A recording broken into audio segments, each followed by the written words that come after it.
Hey everyone, my name's Rachel and today we are looking back at the blog The Transformed Wife, written by none other than Lachie Alexander. I don't even know how to start describing her. I was gonna come up with some summary. She is very old-fashioned in her views. She is a very conservative Christian woman.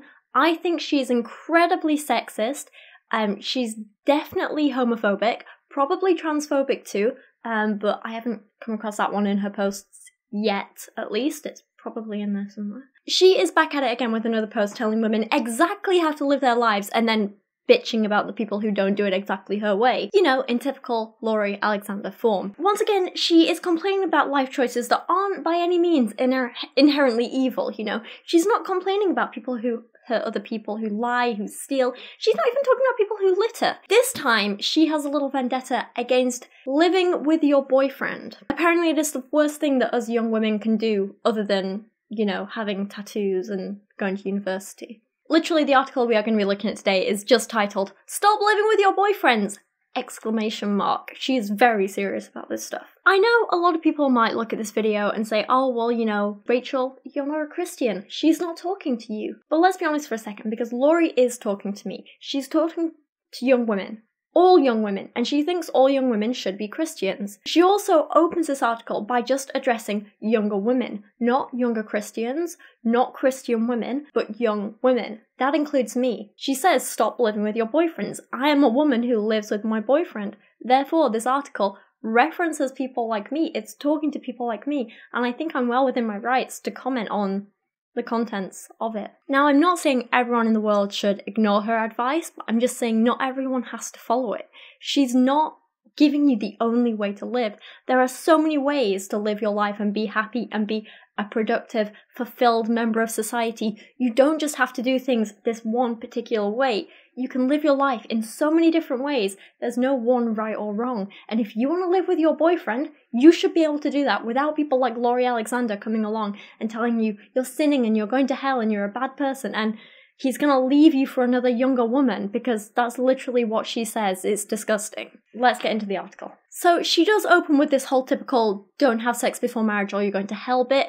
It's a pretty kind of common thing now amongst Christian bloggers talking to young women. She writes, sex is wonderful, but it was created by God, not only to create new life, but to be enjoyed and bring pleasure to married couples. On the one hand, I'm actually pleasantly surprised that she doesn't just go down the whole typical sex is only for babies route, because not only do I find that silly, but I find it incredibly offensive to people who can't have kids, people who don't want to have kids, same-sex couples, trans people, basically every person in the world to some extent. Basically, it's just a very offensive way of thinking, but I'm glad she didn't go down that route. Instead, she says that the idea is that sex is only to bring pleasure to married couples and have babies. It seems so absurd to me. Like, let's be completely logical for a second here, right? Let's take all emotion and feelings out of this, alright? People have been having sex for a long, long time before marriage was invented. Animals have been having sex for a long, long time before marriage was invented. And before you say anything, marriage is a human social construct. I have a whole video on the history of marriage and I don't want to go into too much detail here. I do have a few more thoughts and notes on this, but I don't want this video to kind of get bogged down into them because a few of them are repeating what I said in that previous video. So if you want to see some extra thoughts on this bit, I'm going to leave some notes as a kind of Patreon only post over on my Patreon page, basically. So if you support me on Patreon, even if it's just $1 a month, you can go over and find those notes there. But what I will say is that, let's be honest, marriage is nothing more, in essence, universally. Marriage is nothing more than a contract. You can add extra bits into it if you want. You can make it about love, you can make it about commitment, you can make it about family. If you want, you can make it into this three-way spiritual thing with God if you want. But ultimately, throughout time, throughout all societies across the world, marriage is ultimately a contract. And signing a bit of paper, signing a contract, logically, rationally, think about it, has no impact on sex. And even if it did, so what? As long as it's consensual and all people are above the age of consent, as long as people are being safe and not spreading diseases, as long as no one's getting hurt physically or emotionally, why is it anyone else's business? Anyway, we'll move on with this bit. This isn't the worst of the article. It gets so bad. She writes, many young unmarried couples today have sex, together before marriage, including many Christian ones, and think nothing is wrong with it since it's so common. Short sentence, lot to unpack.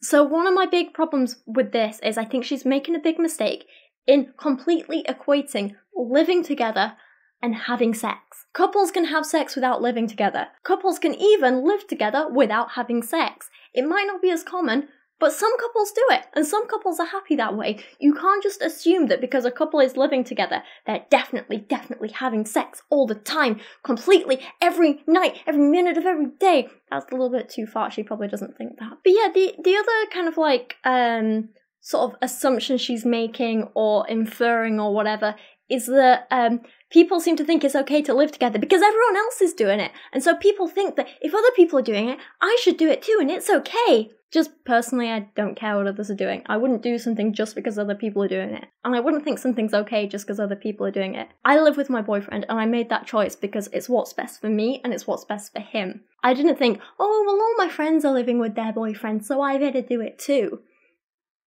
Who thinks like that? No one thinks like that. Me and Dan wanted to live together because we're best friends. We wanted to live together because it's more fun to spend the days together than it is to spend them apart. We want to live together because we get on amazingly and we split chores and work so efficiently as a family unit. We wanted to live together because it works better for us financially. We want to live together because he is the only person I can spend 24 hours a day around and not get tired of, and he feels the same about me. And so we just work together. These are all the things that we thought about before we decided to live together. And these are all the things we've thought about when deciding, yes, living together is a good thing for us. Not just, oh, well, other people are doing it, so it's okay. That just didn't even come to mind. I feel like so often Laurie's writing is just like full of straw man arguments and these weird assumptions, and I don't understand where she gets them from. It's almost like she doesn't bother talking to real people or listening to real people, and she doesn't bother to understand the actual reasons behind why people do the things they do and act the way they do. I think she probably watches a lot of soaps and then just thinks everyone acts like the way they do on there. Like, yes, in EastEnders, there's a lot of bed hopping, and everyone has slept with everyone, but that's not how real life works. Like I say, it's like she doesn't understand, like, normal people having normal motivations for things, right? She writes this bit that says, so don't move in with your boyfriend no matter how much he persuades you to do so. Yeah, because it's always the man pushing, isn't it? It's always the man. Those silly old men who just want to move in with women and have sex with them, and they want nothing else from life. Men are simply these 2D objects that live to be cooked for and cleaned for and sexed on. Nothing else. They don't do feelings or emotions. Her views are just so outdated and, like, disgustingly sexist. She reduces men to this, like, caveman stereotype and thinks of them as nothing more. And it's really revolting to see. She goes on and writes, once you move in with your boyfriend, he has little reason to ask you to marry him. Yes, because as soon as you and him have the same house key, all those feelings magically disappear. A little switch goes off in the man brain and he just stops loving you. You know that big party you were planning for your wedding, where you were going to get all your family and friends together and you were both really excited about it? Yeah, he's not excited about that anymore. Soon as you and him share a house key, no more parties. You know, he said he loved you and cared about you. Nah, once you got a house key, none of that. Can you see how ridiculous it is to think this way? Laurie goes on and says, you are already there to provide all that he needs. Cook, cleaner, maybe financial benefit, and someone to have sex with him at night. Ah yes, because that's all a woman and a wife is ever for. Cooking, cleaning, and sex. Why should he have to take on all the responsibilities of marriage? Commitment, provider, protector, when he can so easily get the benefits of marriage, sex and a woman who helps him, for free. If this is all you think marriage is about, you are a shallow, shallow woman. Relationships and marriage isn't entirely transactional. Not healthy relationships, anyway. A man doesn't go into a marriage saying, I want a wife because I want someone to cook for me, I want someone to clean for me, I want someone to lick my little pee-pee every now and again. And in return, I'm gonna, protect her from stuff. You make it sound like the only thing a man has to offer is his physical strength, his earning power, and he promises he won't sleep with other people. What about the aspects of friendship and love, caring for each other. Damn, what would she think of mine and Dan's relationship? Seriously, like, we both cook, we both clean, we both take care of our daughter/dog, Kyra, we both provide for each other, we both share the financial burdens, we both protect each other, we both love each other. It's very equal, you know. I don't think of our relationship as a transactional thing. Dan doesn't think of our relationship as a transactional thing. Like, damn, what must Laurie think? We're really disgusting and unhealthy, aren't we? I'm sorry, but if Laurie looks at a woman like me and sees nothing more than, and I quote, a woman who lives to cook, clean, and have sex with a man for free, if that's all she sees when she looks at me, that says a lot more about her than it does about me. Because there's so much more to me than that, and there's so much more that Dan sees in me than that. No one's getting anything for free, there's no deals in our relationship, there's no point scoring, there's no, I'll do this for you, but only if you do this for me. It's not transactional.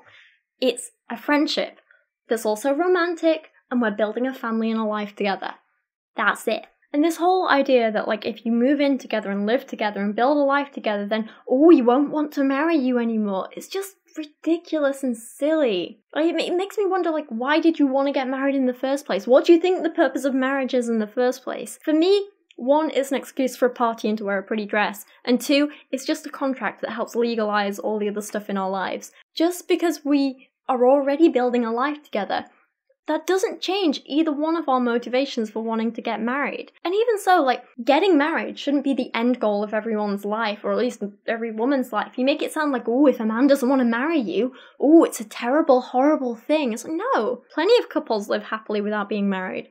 Marriage isn't a necessity for every couple to be happy. It's perfectly okay to not want to be married and to not get married. Laurie writes that the longer you two cohabit, the more things you will share. Rent, mortgage, utilities, furniture, pets, and sadly, illegitimate children. It always leads to one of 2 paths: marriage or separation. You literally just described every relationship ever.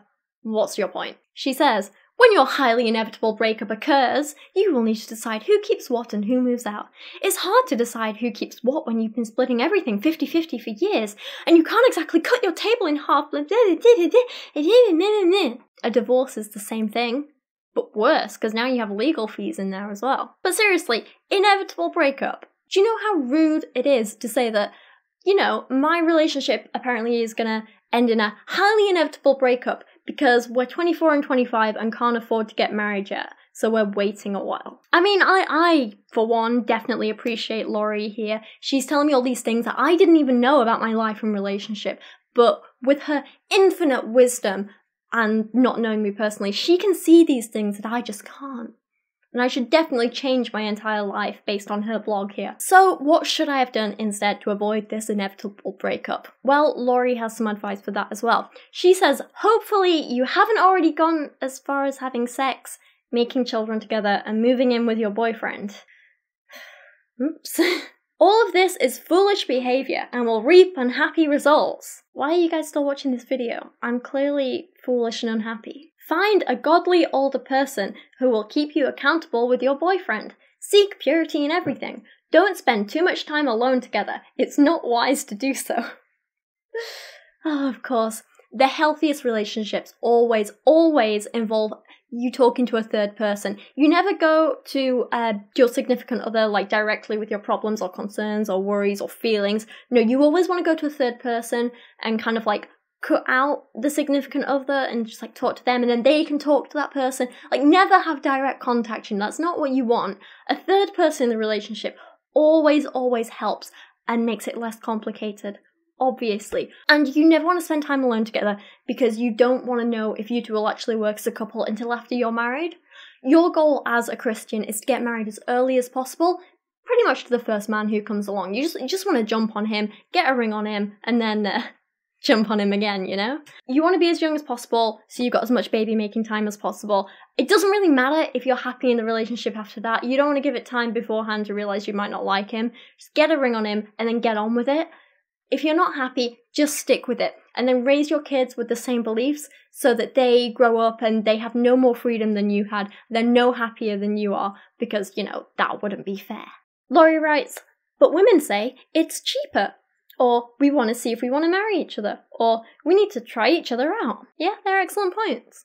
What's wrong with that? Maybe you move in together and realize that, you two have completely different approaches to finances, or how to clean the house, or I don't know, something like that. Yeah, there are things you can do to work around it, but in some cases, it might just not be something you can fix. You might be two different people, and marriage wouldn't work for you. It's better to find out before that than you sign a contract, get all, legally committed, and then have to pay a bunch of lawyers' fees later. Can't speak. Living together while dating each other is very different than married couples living together. Nah, it's not. You aren't wondering if you paid for the movie ticket last time or if it's your turn to drive and buy groceries. Yeah, that doesn't happen with me and Dan now. We live together, so we share finances. There's no keeping score. We just both do everything. Yeah, again, I don't know where Laurie gets all these ideas, but this isn't how a committed cohabiting relationship works. There's no scorekeeping, there's no, I did this, you do this. And even if it is like that, why would that change when you get married? You'll always have in your mind that you can leave at any time since there's no commitment, which is what true love is. Ha! This woman's clearly never signed a lease with anyone. Trust me, love, we might not be married, but we are very committed to each other. There's the simple stuff that might be a little bit alien to you, Laurie, like us actually wanting to be together, us loving each other, the fact that we've spoken in depth about our relationship and we're completely loyal to each other just because we want to be. I know that's a little bit alien to you. You might not understand it. These are human emotions, like compassion and caring and love, but they are real, trust me. But yeah, on top of that, there's the legal stuff too. There's the fact that we rent a flat together, we pay bills together, including things like council tax, and all the other utilities on this place. We adopted a dog together, we furnished our flat together. I'm the main beneficiary of Dan's life insurance policy. Hope we never have to use it. I'm on his health and dental plans.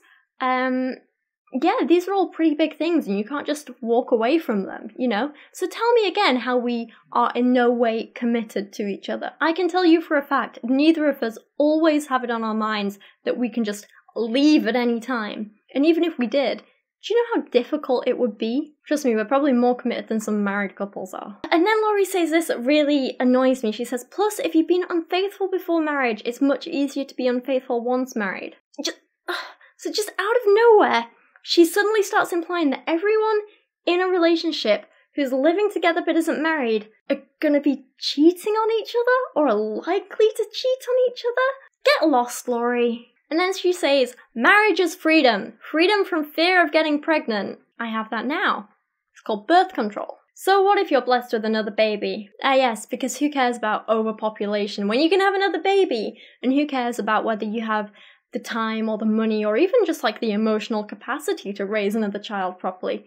Who cares about that? Because freedom and marriage. Freedom from sexually transmitted diseases. Oh, I have that too. It's called being a responsible adult who uses condoms and is in a committed monogamous relationship. Freedom from fear, he will just up and leave you with no strings attached. Again, men aren't just looking for an out at any opportunity. Stop pretending men are these stereotypical cavemen who just grunt and want sex and no, men have feelings too. Men have emotions too. Men form emotional attachments to people just like women. I know, it's a shock. But again, I also have this. Me and Dan have been living together for over 2 years now, and not once have I ever thought he'd just up and leave. So tell me again, what exactly can marriage offer me that my current cohabiting relationship can't? I've yet to see anything other than a chance to wear a pretty dress and have a party. I really want to wear a pretty dress. And also I want to save up money so I can afford to get my parents to come down and visit and stuff and stay over, and it'll be really nice. Anyway, Laurie then goes on to offer some advice, and she says, save yourself a lot of time and get a female roommate if you aren't living at home anymore. I mean, you can if you want, but I lived with my parents up to being 18 and I moved out and I had a lot of roommates for about 4 years, or housemates as we call them in the UK. I lived in like student flats and stuff like that for 4 years. I also spent about 18 months living by myself in this tiny little studio flat in Oxford. It barely fit all my things inside. It was the smallest little thing. I was overpaying so much for it, but I needed a place to live while I was working. And I loved it. I loved living by myself. But in my entire 25 years, in all the different places I've lived and all the different people I've lived with, a couple of things I've realised. 1, male housemates are so much cleaner than females. That's just my experience. 2, living by yourself is so much better than living with housemates. And 3, over everything, I would pick living with Dan over anything else I've done. Living with Dan is the best thing I've ever done. I never worry about coming home. I always want to be here with him. It's the most fun I've ever had. I have the most gorgeous flat I've ever had.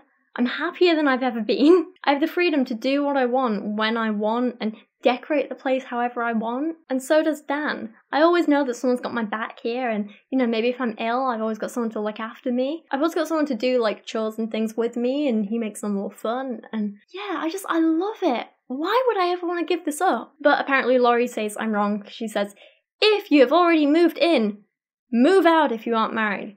Move out until you are married, not just engaged, but married. Great idea. So we'll just give up our beautiful, basically dream flat in a really fantastic location. It's a perfect size, brilliant location. Kyra's all settled here. It's got everything she could need nearby. We'll just give that up for 2 flats that are more expensive. And then because we're spending more money each month on 2 flats and 2 lots of bills and 2 lots of council tax and 2 lots of everything, 2 lots of food, because of that we won't have as much money to save to put aside for the wedding, which means it'll take us longer to get married. So basically, Laurie wants us to move out from being with each other so that it takes us longer to get married, and in that time we have less time to see each other. We're not allowed to spend as much time together alone. We'll have more chores and stuff to do at home, so we won't be spending time together there either. So basically, longer to get married, be more miserable and lonely without each other, saving less money so we won't buy a house sooner either. Kyra's gonna be so upset because, you know, we'll be apart every night. Like, and she'll either have to stay with me or Dan or, you know, alternate. She's gonna be stressed. Laurie, I'm not seeing a benefit to your plan here. Oh, no, but it's okay because she has an answer for that. She says, you know how hard it will be to separate the stuff you share, so do it now while you're still dating and are on good terms with each other. Imagine having a conversation about how to get your checking accounts back, or to just your own name when you need his signature, or who gets the fluffy dog that greets you every night at the door while you still adore each other. Now imagine doing that after finding out he found a new girl. Better do it now, right? You're a disgusting, sexist bitch who thinks so little of both men and women. But, in this case, particularly men. So our relationship isn't exactly what you think a relationship should be, therefore, we're definitely going to break up, and he's definitely going to find a new girl. You think so little of people, and it disgusts me. People always turn around and say to atheists, like, oh, you don't believe in God, so who hurt you? You know what I say to Laurie? You think so little of men, of couples, of young people, you think so little of people. Who hurt you to make you this cynical and nasty? And it gets worse, right? She says, I believe if a man doesn't want to marry a woman after a year of dating, it may be time to move on, especially if she is over 21 years old. Damn, me and Dan have been together for 3 years and I'm 25. I'm like stale goods. I'm old news. I'm past my prime. You know, Dan does want to marry me, apparently, but, you know, apparently we're saving money. Apparently we can't afford a wedding. Truth is, he's clearly just looking for a younger model, isn't he? The fact she says stuff like this is completely disgusting. She is a horrible person. Actually, you know what? Reading stuff like this, are we sure Laurie is an actual woman and not just, like, a male incel in disguise? Because this is exactly the kind of thing an incel would say. Like, oh, women are past their prime when they're past 21. Like, it's disgusting. Stop it. Normally when I like do response videos and stuff, I at least try and find some good in what they're saying, but I really struggle to do that with the transformed wife because she's so judgmental of everyone, and so much of what she says just puts everyone else down and thinks the worst of people, and I find it so disgusting. And she shuts down all this like criticism before people can say it. Because, you know, someone's like, well, I'm happy now in my life and I'm cohabiting. She turns around with her stuff like, oh, well, how happy are you going to be when your man cheats on you and leaves you for a younger girl? And like, she says it with such a tone of authority that some young women who are a bit insecure about themselves might believe she's right, and she's not. Despite what a lot of religions teach and what books like the Bible teach, there aren't these big fundamental differences between men and women. Women aren't the cooks and the cleaners and the baby makers, and men aren't the big strong protectors who just want sex and food, and that's not how the world works. Men and women are different people. Everyone is unique and everyone wants different things. Yeah, there might be some women out there who just want to pop out babies and cook and clean. There might be some men out there who are, you know, caveman-esque and all like, "Rrr." But mostly they're just normal people with feelings and emotions who want to feel connected to other people and care about other people and don't want their feelings hurt any more than they want to hurt another person's feelings. If you want a successful, happy relationship, don't listen to people like Laurie who are telling you to, like, abide by these age-old stereotypes and, you know, do this and don't do this and don't do this. Like, forget all that. Figure out what's best for you and your partner. Figure out who you are as people, what you want in life, and what's going to work for you two. Talk to each other and communicate and see where you both are emotionally and financially and just in your lives in general. People like Laurie bring everything back to these stupid stereotypes, and that's why she seems to think that same-sex couples can't work or that, you know, trans people don't exist or whatever, and she's wrong.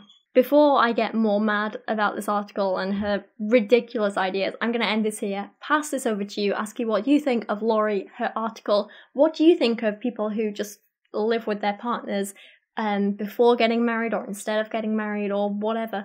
Let me know your thoughts. Let me know if you think there's anything in what Laurie has to say and her weird stereotypes. I don't know, maybe I'm just naive. Maybe I'm giving people the benefit of the doubt because I want to see the good in people instead of assuming every person is out to cheat and lie and steal from people or whatever.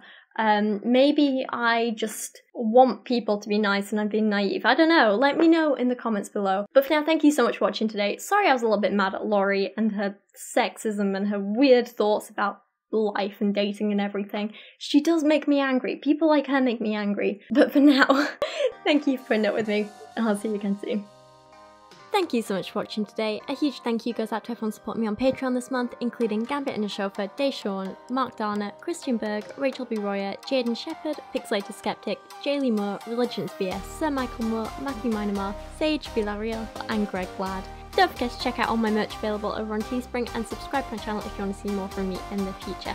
Thanks a lot, guys.